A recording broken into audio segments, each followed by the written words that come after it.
rounding decimals. So what we need to be able to do when we work with money or measuring quantities or doing a division or sometimes a multiplication is we need to be able to round our decimal answer. And this is stuff that I'm pretty sure that you have done in primary school, but we just need to go back over it and make sure that everyone is perfect with it. And we looked at some rounding before when we were doing our leading digit rounding. So today we're going to be looking at rounding decimals. So we know that if the digit that we're rounding to the next number is 0, 1, 2, 3 or 4, we're going to leave the number in the specified place unchanged. And we call this rounding down, or just leaving it as it is. If the digit is a 5, 6, 7, 8 or 9, we're going to add 1 to the number in the specified place, and we call this rounding up. Now when we round a decimal, we're actually just giving an approximate answer. We're not giving the full answer anymore, we're just giving an approximation. So the mathematical symbol for this is two wavy lines, so two little waves, or sometimes you see it as an equal sign with a dot above and below it.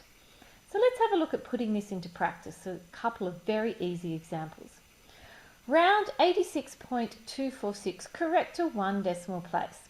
So what we do is we look along my number and you go to your 1 decimal place and you're going to put a line down.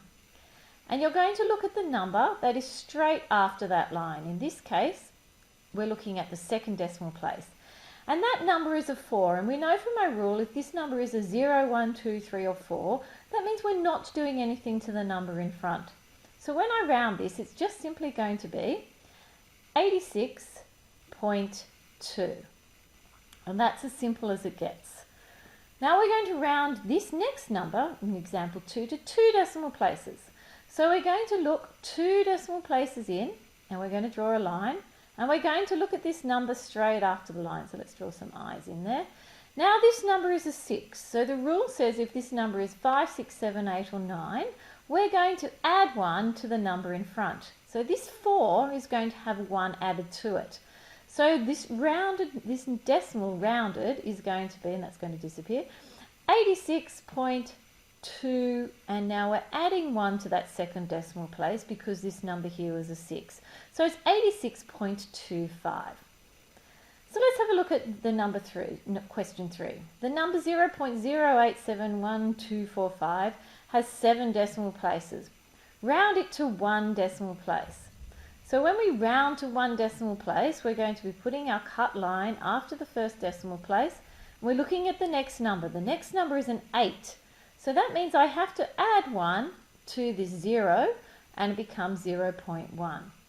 So if I round this number now to 2 decimal places, and let's give that a little rub out there, 2 decimal places, I'm going to count in 2 decimal places, 1, 2, and I'm going to put a line.